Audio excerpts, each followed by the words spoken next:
Donc aujourd'hui, on est le 26 avril 2020. Aujourd'hui, je veux vous parler de comment trouver la paix et la joie, même dans un moment chaotique comme ça dans le monde présentement. Est-ce que c'est possible? Moi, je dis que oui. Et c'est surtout essentiel. Et c'est peut-être pas dans les façons dont on croirait. Donc moi, je veux vous parler un petit peu de ce que j'ai trouvé dans la Bible, de ce que ça dit par rapport à la joie et la paix. Donc comment que vous aussi comment vous pouvez vivre cette paix vous aussi dans votre vie. Donc aujourd'hui, il fait tellement beau ici. J'espère qu'il fait beau comme ça où est-ce que vous êtes. Et j'espère que vous profitez de cette merveilleuse journée. Je regarde dehors et je me dis comment qu'on peut pas croire que Dieu existe avec une telle beauté autour de nous. Hein? Donc, comment trouver une paix et une joie durable, même à travers ce temps chaotique dans le monde? Beaucoup de gens sont stressés en ce moment. Ils sont inquiets pour leurs finances, pour leur santé ou la santé de leurs êtres chers. Ils s'interrogent par rapport à leur vie, à leur mortalité. Donc, comment est-ce qu'on peut trouver une joie et une paix dans une telle situation dans le monde présentement? Bonjour, ma chère sœur, petite fleur, la rose, ce matin. Bienvenue. Euh, donc, tout d'abord, regardons ce que les gens croient, ce qui leur rendra heureux. Hein? Beaucoup de gens pensent que si ils auraient plus d'argent, ils seraient plus heureux. Beaucoup de gens croient s'ils auraient un mari ou une femme, ils seraient plus heureux, plus heureuses. S'ils auraient une éducation, un meilleur emploi, un meilleur régime de retraite, plus de vacances, un enfant ou des enfants. Donc les gens, tout le monde pense que s'ils auraient ces choses-là, qu'ils seraient plus heureux. Mais c'est toujours des choses qui sont dépendantes du futur parce que mais que j'aurais ça, mais que j'aurais ci, je vais être heureux. Mais le bonheur vous échappera toujours parce qu'il dépend de la réalisation de quelque chose qui est dans le futur. Puis, n'oubliez pas aussi, ce que le Seigneur m'a parlé ce matin, c'est que le consumérisme, hein, parce qu'on pense toujours, mais que j'aurais ça, j'aurais une maison, j'aurais un auto, puis j'aurais du beau linge, puis j'aurais ci, puis j'aurais ça, je serais plus heureuse. Mais le consumérisme est un mensonge du diable, les amis, et c'est un péché. Dans 1 Jean 2,16, c'est écrit, en effet, tout ce qui fait partie du monde, les mauvais désirs, ça c'est habituellement sexuel ce que ça parle, qui anime l'homme livré à lui-même, la soif de posséder ce qui attire les regards, donc ça c'est le consumérisme, et l'orgueil qui inspire les biens matériels, tout cela ne vient pas du Père, mais du monde. Moi, je trouve que la Bible est tellement extraordinaire, les amis, parce que toutes les réponses qu'on cherche dans la vie, tout est là. Tu sais, on se disait, moi je m'en souviens, tu sais, les gens disaient ça, ben la vie ne vient pas avec un manuel. Mais moi, j'ai compris que c'est faux, parce que la Bible est un manuel. Tout ce que vous avez besoin de savoir pour vivre une vie joyeuse, en paix, en santé, euh, financièrement bien aussi, tout est là. Toutes les réponses sont là. Donc, bon matin, Didier, puis Isabelle, merci beaucoup d'être là. Oui, Dieu contrôle tout, ma chère Isabelle. Donc, quelqu'un qui m'a dit l'autre jour que si on aurait l'argent, si on aurait plus d'argent, on pourrait partager avec les autres et que ça pourrait comme régler beaucoup de problèmes dans le monde. Eh bien, moi, je suis pas convaincue. Parce que la plupart des gens qui qui sont pas nés de nouveau, si on veut aussi, qui sont pas des croyants, s'ils avaient beaucoup d'argent, ne nourriraient pas les pauvres. Ils parcourraient le monde, visiteraient toutes sortes d'endroits majestueux, mangeraient des plats exotiques, puis rencontreraient des gens intrigants. Hein? Moi, j'étais comme ça aussi. Avant que je sois née de nouveau, on m'aurait donné 1 million de dollars, je l'aurais dépensé sur moi-même, puis j'aurais fait plein de choses euh, pour moi, là, tu sais, concentré sur moi. Donc, j'aurais pas pensé aux pauvres. Puis aujourd'hui, j'en veux même pas d'argent. J'en veux même pas. Donc, la plupart des gens n'auraient même pas une pensée pour les sans-abri et les pauvres. Moi aussi, j'étais comme ça avant Jésus. Examinons simplement les personnes les plus riches dans le monde présentement. Donc, beaucoup d'entre eux ont acquis leur richesse en contrôlant les gens et en volant les pauvres, et certaines se déguisent même en philanthropistes. Hein? Donc, voici ce que la Bible a à dire par rapport à l'argent, juste pour que vous le sachiez que c'est pas le chemin vers le bonheur. Dans Proverbe, ça dit, le riche domine le pauvre. Proverbe 22:7. Le riche domine le pauvre. Qui emprunte se met sous la coupe de son créancier. Hein, c'est-tu assez vrai, ça? Hébreux 13:5. Que votre conduite ne soit pas guidée par l'amour de l'argent. Contentez-vous de ce que vous avez présentement. Car Dieu lui-même a dit, je ne te laisserai pas, non, je ne t'abandonnerai jamais. Donc, on peut compter sur notre Dieu, sur notre Seigneur qui va prendre soin de nous, là. 1 Timothée 6:10, car l'amour de l'argent est racine de toutes sortes de maux. Pour s'y être abandonnés, certains se sont égarés très loin de la foi et se sont infligés beaucoup de tourments. 1 Timothée 6:16, 17 à 19. Recommande à ceux qui possèdent des richesses en ce monde de se garder de toute arrogance et de ne pas fonder leur espoir sur la richesse, car elle est instable, qu'ils placent leurs espérances en Dieu, qui nous dispense généreusement toutes ces richesses pour que nous en jouissons. Recommande-leur de faire le bien, d'être riches en œuvres bonnes, d'être généreux et de partager avec les autres. Ils s'assureront ainsi pour l'avenir un beau capital placé en lieu sûr afin d'obtenir la vraie vie. Wow! Luc 12:15. Puis il dit à tous, et ça c'est Jésus, gardez-vous avec soin du désir de posséder, sous toutes ses formes, car la vie d'un homme, si riche soit-il, ne dépend pas de ses biens. Dans Matthieu 6:19 à 21, c'est encore Jésus, ne vous amassez pas des richesses sur la terre où elles sont à la merci de la rouille des mythes qui rongent, ou des cambrioleurs qui percent les murs pour voler. Amassez-vous plutôt des trésors dans le ciel, où il n'y a ni rouille, ni mythe qui ronge, ni cambrioleur qui perce les murs. Matthieu 6:24. Nul ne peut être en même temps au service de deux maîtres, car ou bien il détestera l'un et aimera l'autre, ou bien il sera dévoué au premier et méprisera le second. Vous ne pouvez pas servir en même temps Dieu et l'argent. C'est-tu assez clair? Ça, c'est Jésus qui a dit ça. On ne peut pas servir Dieu et l'argent en même temps. Il a aussi dit dans Matthieu 19:24, oui, j'insiste, il est plus facile à un chameau de passer par le trou d'une aiguille qu'à un riche d'entrer dans le royaume de Dieu. Parce que le riche va s'accrocher à son argent. C'est aussi simple que ça. Donc, pour revenir au commentaire qui m'a été fait cette semaine, tu sais, sur la façon que nous pouvons prendre soin des pauvres et des sans-abri, ce qui m'est venu dans mon cœur par rapport à ça, c'est que si nous donnons de l'argent à quelqu'un, nous devenons sa source. Puis ça ne veut pas dire qu'on ne devrait pas leur donner de l'argent. Absolument. Mais il y a quelque chose qu'on peut leur donner qui est encore plus grand que ça. Et ça me fait penser, je pense que c'était Pierre, à un moment donné, c'est après que Jésus est mort, et ils étaient sortis à côté du temple.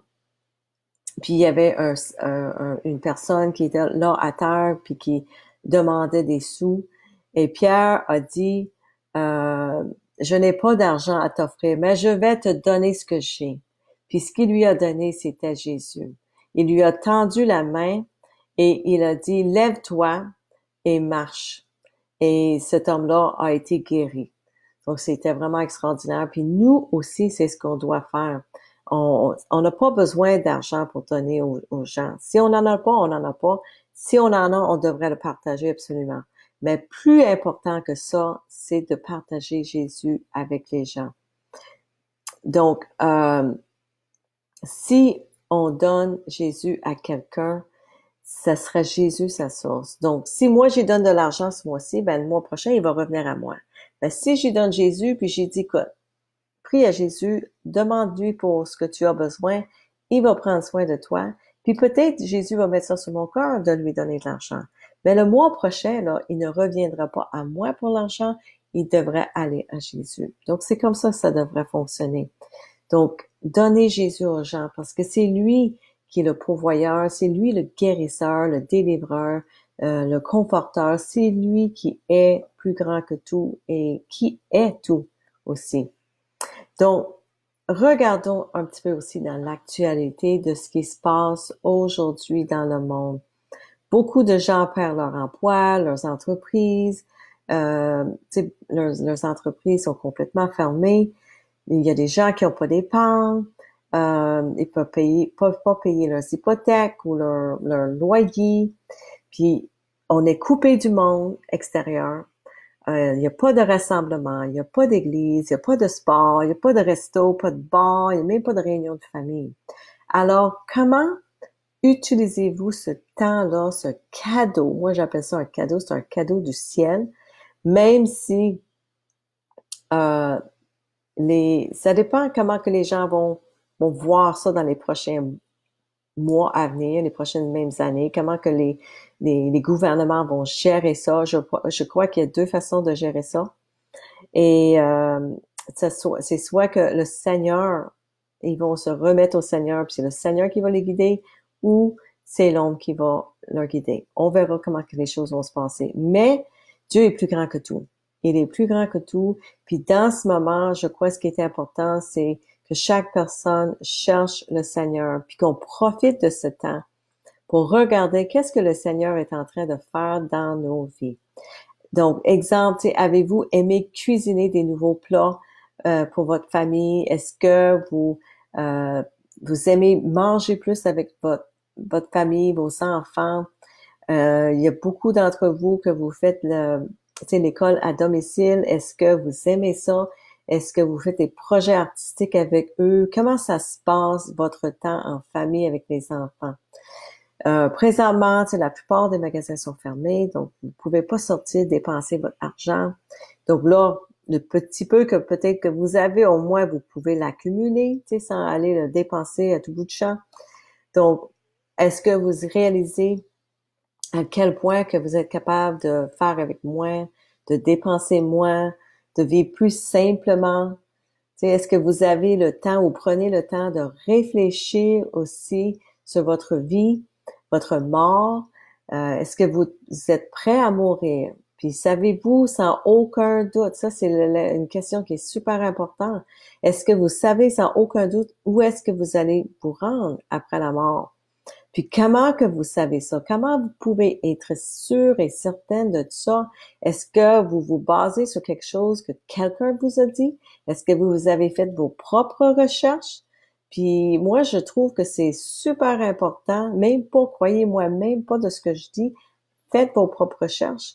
Puis surtout, croyez personne d'autre non plus.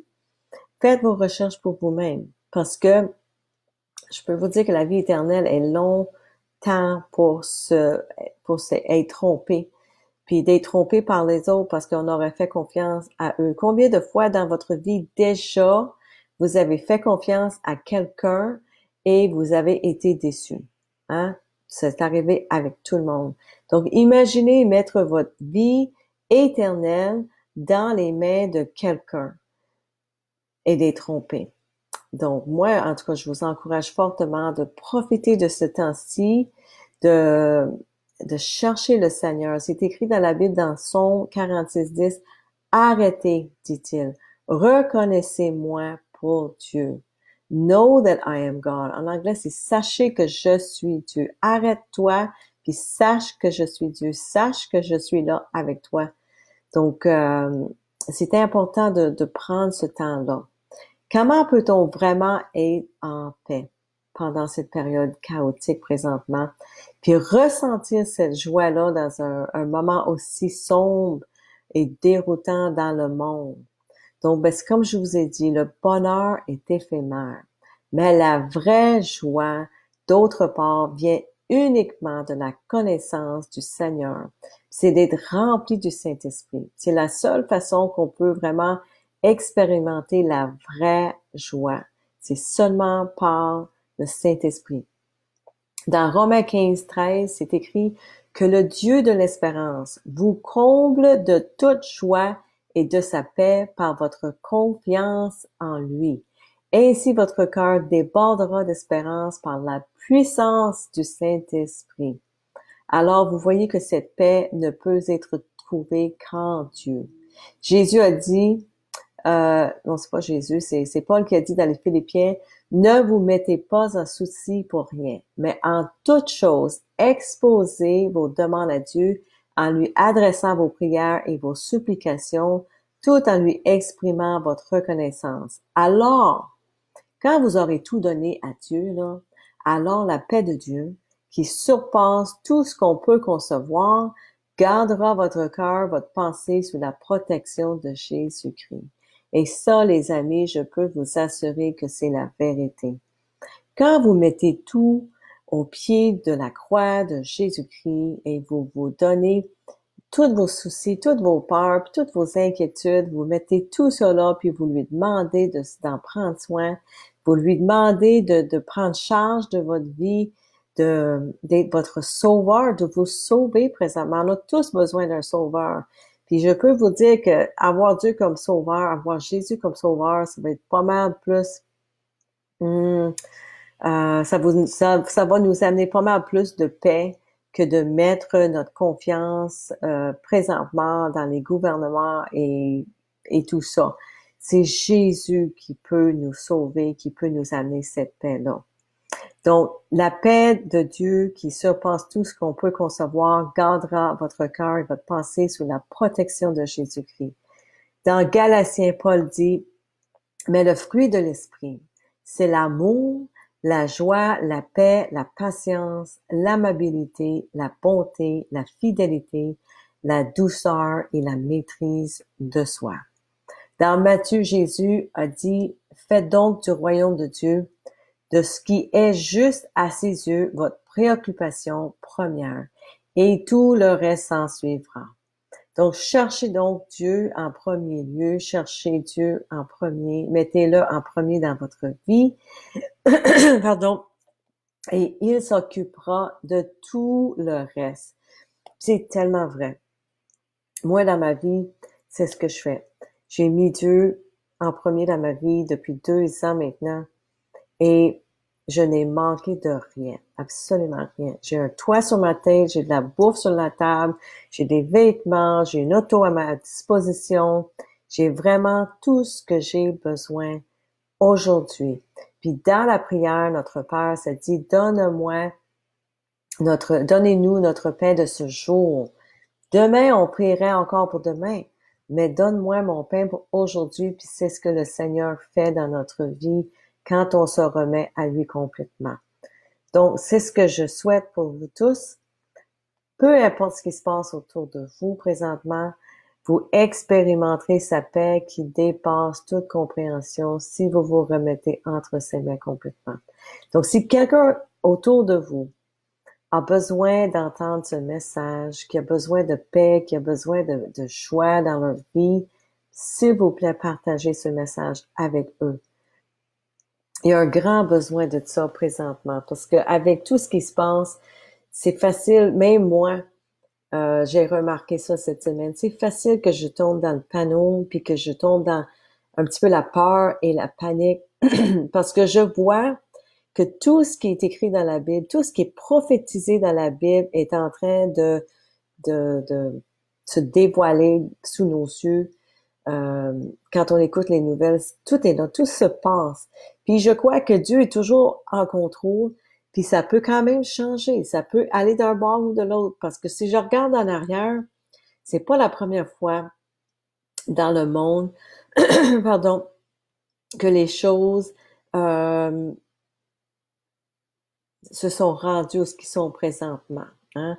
Parce que la noirceur, les ténèbres, le diable est en train de vouloir prendre contrôle. Puis dans la Bible, on voit qu'est-ce qui va se passer dans l'Apocalypse. Et c'est facile pour nous de même tomber dans ce panneau-là. Mais le Seigneur m'a dit cette semaine, arrête de regarder ça, garde tes yeux fixés sur moi, lis la Bible, lis les promesses que je t'ai faites, puis sois fort dans ce que je t'ai promis. Et n'oublie jamais ça, les amis. C'est lui qui est plus fort dans tout ça. Puis Jésus nous a dit, c'est écrit dans la Bible, celui qui vit en nous. Ça veut dire le Saint-Esprit qui est en nous est plus grand que celui qui vit dans le monde. Je sais pas comment c'est écrit en français, mais c'est ça que ça veut dire. The one who lives within us is greater than the one that lives in the world. Donc, le Saint-Esprit qui vit en nous est beaucoup plus grand et il est immense à comparer du petit diable qui est dans le monde. Puis on sait comment tout va se terminer de toute façon. C'est Jésus qui gagne. C'est lui qui est le roi des rois et le Seigneur des seigneurs. On a juste besoin de mettre toute notre confiance en lui. C'est lui qui nous garde en paix à tous les jours. Il nous ressent sur ce qui est important. Puis même quand on vient comme parfois occupé à regarder des choses qui sont qui peuvent nous amener dans les ténèbres, si on veut, ou la noirceur du monde, le Saint-Esprit, il est là, il nous ramène à l'heure tout le temps, tout le temps. Donc, c'est ça mon message pour aujourd'hui. Est-ce qu'on peut trouver la paix et la joie dans ce monde chaotique présentement? Absolument. Mais la solution, c'est Jésus-Christ. Il y a juste lui qui peut nous amener cette paix-là aujourd'hui. Donc, je veux prendre un petit moment pour souhaiter une bonne journée, dire bonjour à mes frères et sœurs qui sont là, qui sont à l'écoute. Donc, bon matin encore, Didier, Isabelle, Sirois, bon matin. Oui, Dieu est en contrôle et c'est lui qui mène. Bonjour ma sœur Doris à Sept-Îles. C'est comme aider ses frères et sœurs dans le besoin. Nous le faisons par amour et parce que ça aussi est disciple de Jésus. Exactement. Moi, le Seigneur, je trouve ça extraordinaire ces jours-ci. J'ai pas grand-chose, mais le petit peu que j'ai, le Seigneur me dit, fais ci pour telle personne, fais ça pour telle personne, offre tes services ou offre quelque chose, en tout cas à ces gens-là autour de moi. C'est ça l'amour de Dieu, puis le Saint-Esprit qui nous guide. Et ça, ce que je vois, c'est que ça ouvre les cœurs des gens autour de moi. C'est vraiment extraordinaire. Puis c'est lui, puis c'est juste à être obéissant, en étant un disciple qui est ouvert à lui. Dieu divin aide-toi et Dieu t'aidera.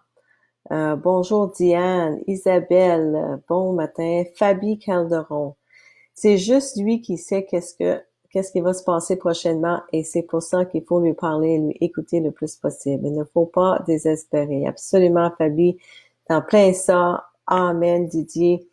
Il faut vraiment garder nos yeux fixés sur lui parce que même moi, je regarde ça tous les jours puis je vois encore que Dieu est encore en contrôle parce que je pense que ça fait un mois que je vous ai parlé un petit peu de ça aussi, ce qui se passait dans le monde. Puis, tu sais, j'avais fait un live sur la peur et tu sais comment qu'on peut surmonter la peur présentement.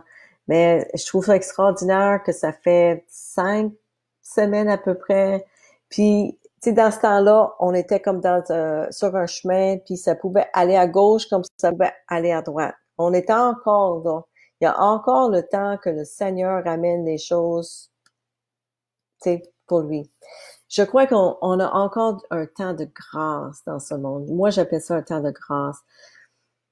Puis, je souhaite vraiment, je souhaite pas seulement, mais je prie énormément pour que les gens se réveillent dans les prochaines semaines, mois, années, parce que ça va être important. On est vraiment donné une réprieve, je sais pas si ça se dit en français, mais un laps de temps où est-ce que c'est une grâce de Dieu qui nous est donnée pour se mettre bien, correct avec lui, pour être dans ses grâces à lui, un temps pour se repentir. Comme Jésus a dit, repentez-vous parce que le royaume de Dieu est proche. Ben, on n'a jamais, jamais, jamais été si proche, mes amis, de la fin. Chaque jour, on est plus proche qu'on était hier. Donc, repentez-vous, remettez-vous au Seigneur, faites-vous baptiser par immersion complète parce que c'est ça que ça dit dans la Bible, que vous avez besoin d'être né de nouveau pour entrer et voir le royaume des cieux. Donc, ne vous laissez pas leurrer par d'autres choses que ça, les amis. Allez chercher cette vérité-là pour vous-même. Non, Doris a dit que Dieu n'a pas dit son dernier mot exactement. C'est pas fini, les amis, avant qu'on voit notre Seigneur Jésus-Christ dans le ciel, comme c'est écrit dans la Bible. C'est là qu'on va voir que c'est vraiment la fin. Hein? Puis c'est la fin pour quelques-uns, puis c'est la continuité pour nous, la continuité pour nous tous, qui sont dans ses grâces, dans son amour. Donc, avec ça, je vous souhaite une merveilleuse journée, un bon dimanche en paix. Reposez-vous. Prenez le temps aujourd'hui de chanter ces louanges, de partager cette bonne nouvelle avec les gens autour de vous et priez pour les gens autour de vous. Donc, en tout cas, profitez de ce temps que nous avons, qui nous reste, de démontrer l'amour de Jésus-Christ aux gens autour de vous. Donc, avec ça, mes frères et sœurs et tous ceux qui m'écoutent, je vous aime énormément et je prie que chacun de vous, en tout cas, que vous expérimentez cette grâce-là, cette paix-là, cette joie-là, que seulement le Saint-Esprit peut vous amener. Amen. Donc, bonne journée, bonne semaine, puis à la semaine prochaine. Au revoir.